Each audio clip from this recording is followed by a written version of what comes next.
E aí, pessoal, impossível não estar indignado. Mais uma vez, o Grêmio perdeu pontos, deixou 2 pontos no Rio. E nós vamos falar sobre esse jogo, sobre as individualidades, como a gente faz, e sobre Renato Portaluppi e a sua insistência. César Cidade Dias falando de Grêmio aqui no YouTube, papo de gremista para falar de um 0-0 sofrível contra o Vasco da Gama, em um jogo onde o Grêmio deixou mais 2 pontos, assim como já havia deixado 2 pontos contra o Corinthians, 2 pontos contra o Flamengo e 2 pontos contra o Ceará. O Grêmio chega a 7 pontos na tabela, podia muito mais, porque pode muito mais, porque tem muito mais para dar, porque a gente sabe disso. O Grêmio começou o primeiro tempo jogando com Paulo Vitor, o Orejuela muito bem de novo, David Braz, Kahneman, Cortez, dominante, quase não sentiu no primeiro tempo nenhum tipo de pressão do Vasco da Gama, Lucas Silva, Matheus Henrique, teve Alisson, Jean-Pierre, Pepe e Isaac, com destaque para Jean-Pierre e Isaac, que criaram oportunidades, 2 chutes do Alisson, o Grêmio podia ter virado o primeiro tempo na frente, teve essas oportunidades e o goleiro, o Fernando Miguel, acabou decidindo em favor do Vasco na primeira etapa. Mas o problema não está aí, porque aí o Grêmio foi dominante, mas de certa maneira construiu jogadas, conseguiu fazer ali uma ou outra chance, podia ter saído vencedor daquele primeiro tempo. E veio o segundo tempo. Veio o segundo tempo, o jogo não começa muito bem para o Grêmio, até que aos 17 minutos da segunda etapa, Renato tira Jean-Pierre e bota Thiago Neves. Thiago Neves, o homem que vai ser o meia que todos vão elogiar, como diz o próprio Renato, entra no jogo e o time acaba. Acaba o time.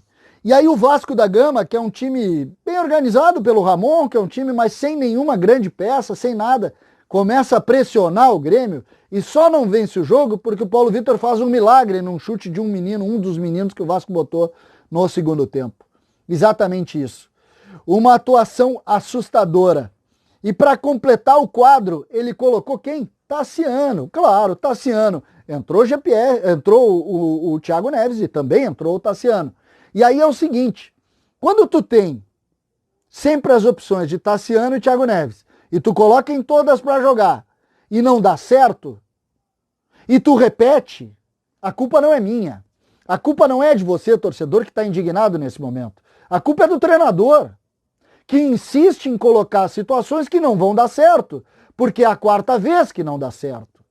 Não é a primeira, é a 4ª vez. E é evidente que se tu fizer isso 11, 12, 15 vezes, não vai dar certo 15 vezes, vai dar uma. E aí vai vir dizer, viu, eu avisei. Não, é o 4º empate.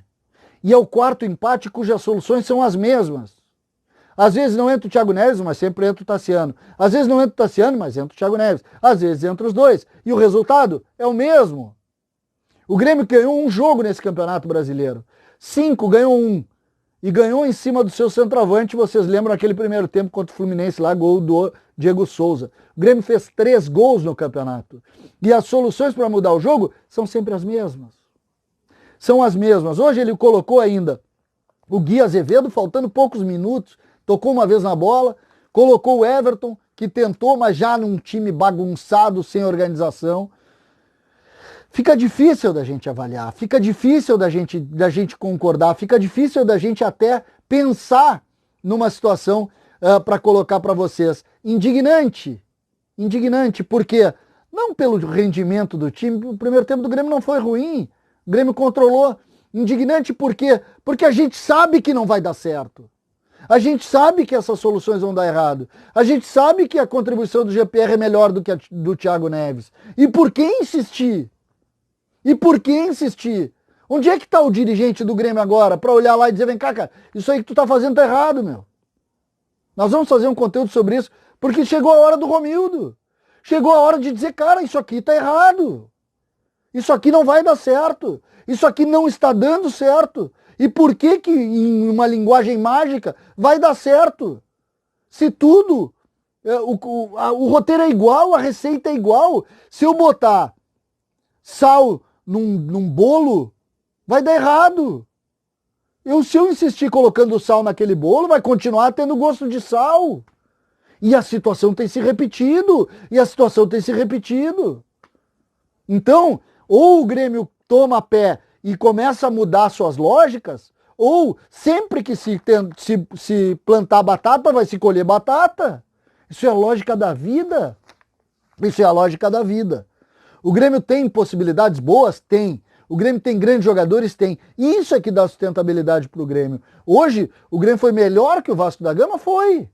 Por que é melhor que o Vasco da Gama? Porque tem melhores jogadores? Porque gasta mais? Porque investe muito mais? O Vasco colocou no segundo tempo um jogador, o Bruno César, que é praticamente um ex-jogador. O Vasco colocou meninos no segundo tempo. O Grêmio tem uma oportunidade de colocar jogadores melhores. O Grêmio é muito melhor do que o Vasco. E aí não estou diminuindo o Vasco, longe disso. Agora, por favor, tudo tem limite. Tudo tem limite. E acho que chegou o limite do Grêmio. Agora o Grêmio tem o Campeonato Gaúcho, vai ganhar o Campeonato Gaúcho. Com méritos, porque é muito melhor do que os times do Campeonato Gaúcho. Agora, isso não pode atenuar todos os absurdos que nós estamos vendo acontecer. Um atrás do outro. Repetidos absurdos. Então, que se mude essa lógica, porque senão nós vamos mais uma vez olhar entre o 5º e o 8º lugar do Campeonato Brasileiro e achar que agora nas Copas vai.